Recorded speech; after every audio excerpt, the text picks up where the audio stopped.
இன்றைக்கி நம்ம பார்க்க போகிறது இன்ஸ்டன்ட் இடியாப்பம். இன்ஸ்டன்ட் இடியாப்பம்னா பார்த்தீங்கன்னா அணில் இடியாப்பத்தில் இருக்குது. நம்ம இதை பண்ண போகிறோம். முதல்ல ஓப்பன் பண்ணுவோம் இந்த கவரை.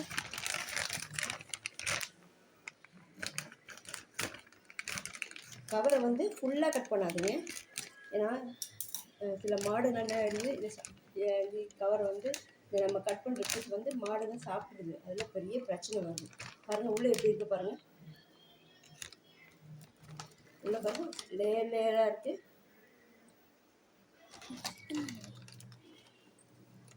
பிரித்து காமிக்கிறேன். இப்போ எல்லாமே இன்ஸ்டன்ட் நிறைய வந்துடுச்சு. பாருங்கள் எத்தனை பீஸ் இருக்குன்னு பார்ப்போம். இப்போ நான் வந்து 5 பீஸ் வச்சுருக்கேன்.